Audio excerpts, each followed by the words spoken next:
Hello everybody, my name is Kat and welcome back to my channel where we talk about all things horror. And today we are talking about the latest Steven Soderbergh film, Presence, which is a new take on the classic haunted house genre, in which we are following the typical suburban family that buys a new home and then through a series of events discovers that their house is haunted, and instead of doing the common sense thing and leaving, they just keep staying in the house. But the twist here is that we are seeing everything through the ghost's point of view. This entire film we're seeing the family as the ghost is seeing them. We are floating around the house with the ghost, and there is this mystery as to what is this presence that is in the house and why is it here. It has all the makings of a classic horror film, but I would say despite the premise, Presence definitely feels more like a family drama. I feel like the promotional materials for this film have been very misleading. That person that's quoted in the trailer as saying that this is the scariest movie that you're going to see all year, like, I don't know what drugs that person was on. I don't know how much they got paid by Neon to say that, but that's all lies. There's nothing about this film that's particularly scary. There are a few like disturbing moments here and there. So I'm going to tell you right now, if you are wanting to see this film because you think it's going to be scary, you are going to be very disappointed. Now, if you are like me and a fan of Steven Soderbergh, then you might enjoy this a little bit more than if you were just going into it expecting it to be the scariest film of the year. There's definitely a lot of interesting character dynamics that he's playing with here and a lot of interesting themes. I've said it in previous videos, like, I'm a huge fan of Soderbergh. I really admire the way that he's kind of a chameleon of a filmmaker and that he just works in so many different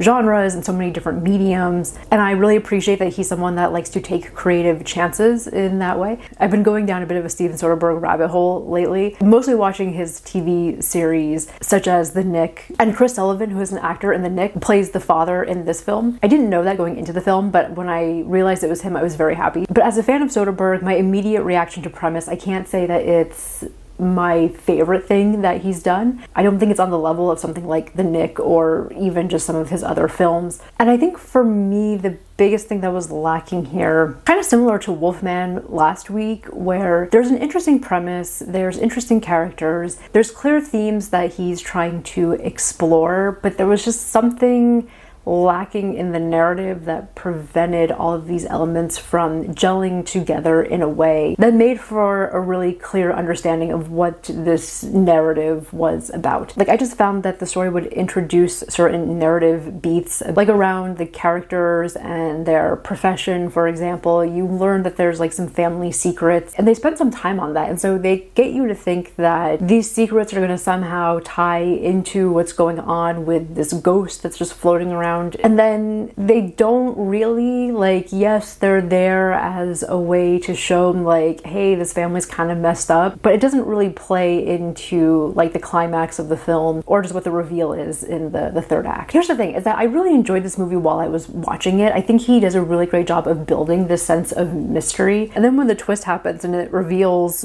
what this ghost is, I actually didn't see it coming. Like, it was a surprise to me, and so I enjoyed that element of it. It was just one of those things where once I was leaving the theater and then I was trying to like process the film and trying to like connect all of the dots, that I was a little bit like, huh? I think the biggest positive of this film is the family. Specifically, Chris Sullivan's character as the father. He was definitely my favorite of the bunch. He does such a good job of being this guy that is trying so hard to be a good dad and trying so hard to teach his kids these like life lessons. Like, he doesn't like where his son is headed, right? The teenage son is very bratty, very full of himself. He openly brags about playing pranks and mean tricks on his classmates.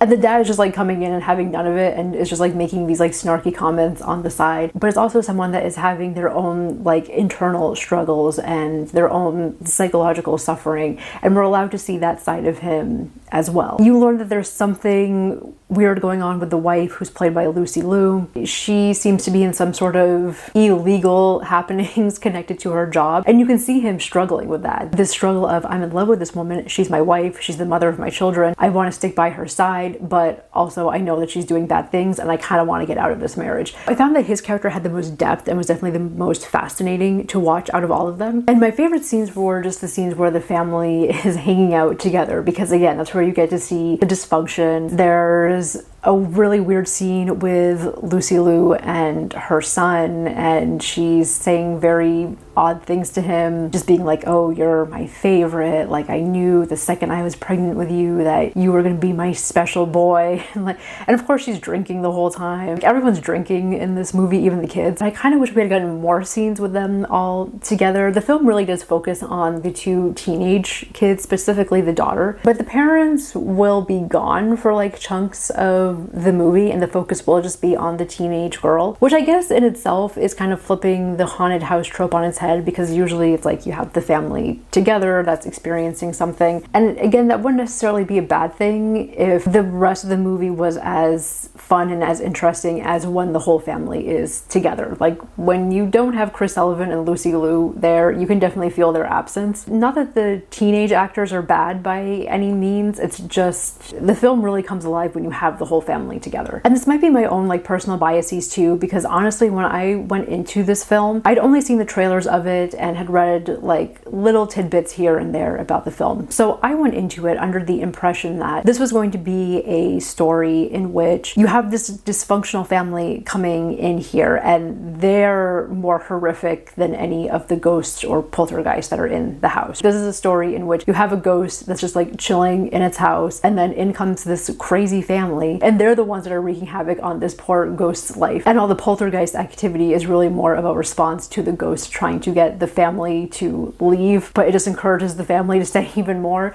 Like that's kind of what I was thinking that the film was going to be going into it. And so while the family is definitely like dysfunctional, and when they are together and just like fighting with each other, that's definitely the best part of the film, but it doesn't really go any deeper than that. Like I said, there are narrative threads that are brought up in here that they don't really give you a lot of explanation for, and I'm still trying to piece together how some of these elements that they brought up connect to what happens at the end of the film. I did like the camera movements in the movie. I thought for the most part Soderbergh did a really good job of keeping us in that first person perspective of the ghost and just kind of gliding the camera around the house. I could see for some people how that might get annoying. For me, it kind of had like a found footage feel to it, even though this is not a found footage movie by any means. I was laughing because Steven Soderbergh does all of his own cinematography. He does his own cinematography and he does his own editing. And in the credits he'll use like pseudonyms, like he'll say director of photography, like is it Peter Andrews, and then the editor is Marianne Bernard. Those are the names of his parents, those are the pseudonyms that he uses, but he is the one that films and edits all of his own movies and TV shows, which is another reason why I really admire him as a filmmaker.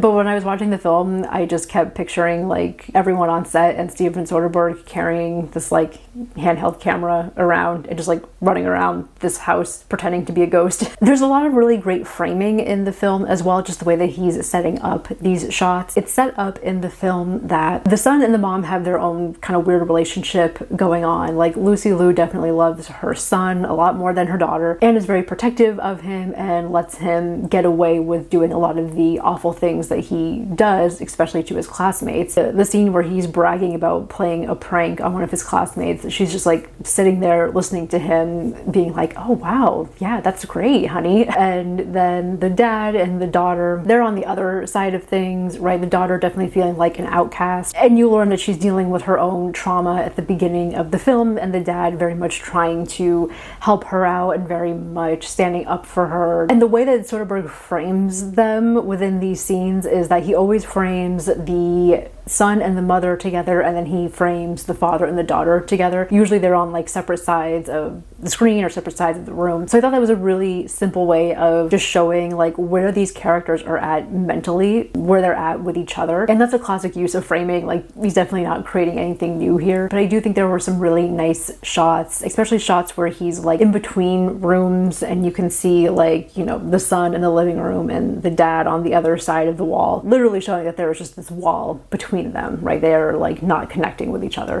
It's kind of hard to talk about my other thoughts on the film without getting into spoilers. So the rest of this review will probably be filled with spoilers for the ending. Again, what I'll say is if you want a classic haunted house story, you're not going to get that here. I was just looking like quickly through Reddit just to see like what some people were saying about the film. And I saw one comment that I agree with, that watching Presence kind of has the same vibe of watching something like In a Violent Nature from last year, in terms of it's taking a very tired subgenre, it's taking a lot of tired tropes and trying to do something different with it, trying to flip it on its head. Even the element of seeing all of the events in the film being played out through the point of view of the monster. And it's an interesting ride while you're watching it. Like, it's very intriguing to see where they're going to go with it. Presence, as with In a Violent Nature, I appreciated what it was trying to do, and again, I had fun while I was watching it. Is it a film that I'm going to ultimately go back to? It's not going to be something that I'm going to put on for fun. So if you're not a fan of these kinds of, I don't even know what you would call them, meta, postmodern, maybe we're now even in postmodern territory type horror films, as always, I say, like, give things a chance. I don't think it was like that terrible where I would say avoid it completely, but it's going to be a divisive film. It's not going to be for everybody. Either way, like, I don't think it's necessarily something you need to run out to a theater and see. You can probably wait for it to come out on streaming. So the rest of this video is going to be talking about spoilers, so if you do not want to get spoiled, click off now. And for those of you that have seen this film, tell me your interpretation of the ending in the comments. So where to start with this? I will just start talking about the character of Ryan, who is the friend of the brother and is very much a character that I did not like from the very beginning. When he came in, I wasn't necessarily suspecting him of doing anything nefarious. I just thought he was kind of like dramatic, especially the scenes when he's with the daughter in the bedroom. I mean, they're high, but he's like crying and putting on this performance of like, oh, my whole life is chosen for me, I never get to choose anything. From the very beginning, I did not like him as a character. And again, I think this is just my own biases coming through, and that I really just wanted to film with the family. I really wanted to spend more time with Chris Sullivan and Lucy Liu, to be honest. And every time this kid came in, it was just like, he sucked the air out of the whole thing. And I was like, why are we spending so much time with this kid? And then it gets revealed why. And the reveal of him as the killer of these girls, it was not my favorite reveal of the film. It felt a little out of left field. I just don't quite understand what his motivation was, and I guess he didn't have any motivation aside just being a sociopath. When it's first revealed that he's trying to drug the sister for some reason, my first thought was that he was trying to get revenge on this family for something. And again, I was trying to connect it back to the whole thing with Lucy Liu and her job and the fact that she's doing something illegal. Again, the film doesn't say what that is, but I'm gonna guess it's something related to maybe embezzlement. But I was like, okay, maybe he's trying to get revenge on this family because the mom's actions have directly impacted his life somehow. And then I was thinking, because he makes a comment to the sister that he knew her friend that you find out passed away at the beginning of the film, and I guess she was there when the friend passed away and it was very traumatic for her. And so I was like, okay, maybe like he had a relationship with the friend and he thinks the sister had some involvement in her death, and so now he's trying to avenge his love by killing the sister. And then I was like, oh, maybe it has something to do with the brother, because the film is spending a lot of time showing us that the brother is a jerk, and this Ryan kid even says at one point to the sister like, hey, your brother is like an asshole. So I was like, okay, maybe he's trying to get revenge on the brother by killing the sister. I don't know, I was trying to find any sort of motivation for this character. They do suggest that the sister was also close to dying at the beginning of the film, so I guess this Ryan guy was coming back to finish the job. I will say though, the one part about the whole thing with Ryan that I did find very disturbing is the fact that he is drugging these girls, and then these drugs are thought to be the cause of why these girls are dying. Obviously, drug use and things like fentanyl and the danger of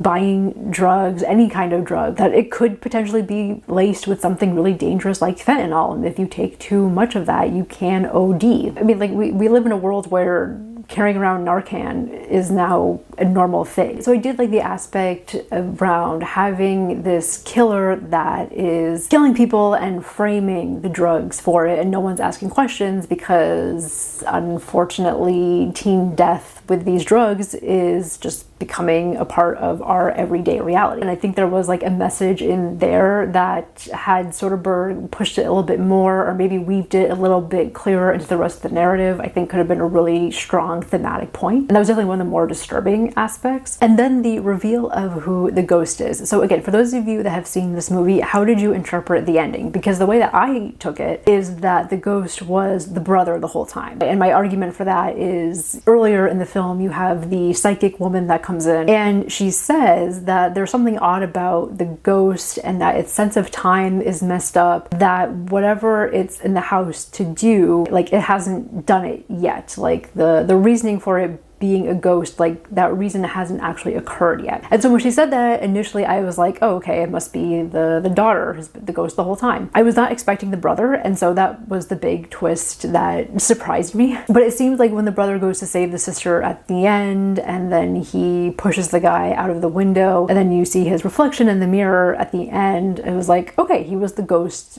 the whole time. Which I think is also a really interesting concept, and something that's also very eerie, this idea that we're all somehow fated to die in some way and our spirit could already be like halfway there before the event even happens. Like that's a freaky concept to think about. But then my friend who I saw the film with interpreted it as the ghost was the teenage girl's friend that we find out died at the beginning. Like it was her friend throughout the whole thing, and it wasn't until the brother, I guess, like sacrificed himself and went out the window and died, that then her spirit somehow got transferred over to him, and then he's the one that's now haunting the house, and like her spirit was able to leave at the end because her murder also got avenged by the brother also killing the Ryan guy. And so then my other question was, if it was the brother spirit the whole time, then what was ultimately the message that this character had to learn throughout the film? It's a little odd only because while he is part of the family, I wouldn't consider him like the main character. I would put the sister and the dad more in that category. So maybe that's why the ending also felt a little random. If you were to go with the theory that the ghost is the brother the whole time,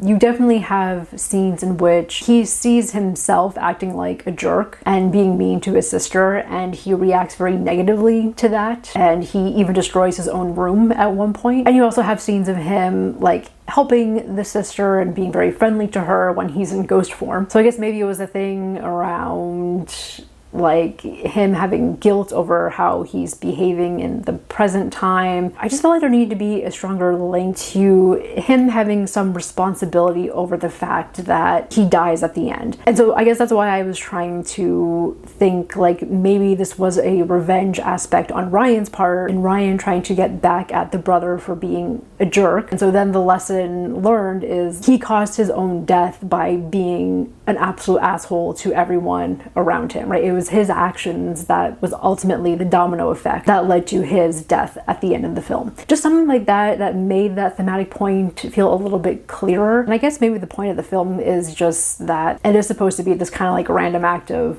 violence. And then also questions around like, what is the lesson that the rest of the family is learning after this? Like we don't really get much with the sister and the dad after this event happens. You do see like Lucy Liu when she sees him in the mirror in the living room and kind of has a breakdown. What is the takeaway here? I guess it would have been something if it was like this incident made the family realize that they need to be closer and not be nasty to each other. I mean, that might have been like too cheesy of an ending, and again, I think Soderbergh is trying to subvert our expectations here of what to expect with these kinds of films. I guess I was also kind of questioning because they show earlier in the film when Ryan is trying to drug the sister the first time, the ghost, the poltergeist, stops him. Like the ghost knocks the drink over. There are other scenes with Ryan and the sister where the ghost will start like making everything in the room shake and falling down. But then in the end of the film, when Ryan is drugging both the brother and the sister, the ghost doesn't do anything to stop that. It just lets it happen. Why didn't you knock the drinks over? Like, last time, or just like cause the room to shake, or just do some kind of poltergeisty thing. And I know the psychic says like, oh, the ghost has this like mission that it needs to accomplish, and I guess that was killing the Ryan guy, but it just felt a bit odd that you're setting up in the beginning that the ghost can cause disruptions and has already stopped this guy once, so why is the presence like letting him go through with his nefarious plan the second time around? So those are really my thoughts on Presence. Again, I think a really interesting film, a really interesting concept. There are definitely things that I really loved about it, like the camera work, and again, just the acting from Chris Sullivan and Lucy Liu. I just wish that some of the story elements had been a little bit tighter. Did you see Presence this weekend? If so, let me know your thoughts in the comments down below. And I will see you all next week for Companion, which is another film that I feel like is really going to subvert my expectations for it. Until then, thank you so much for watching, and I will see you next time.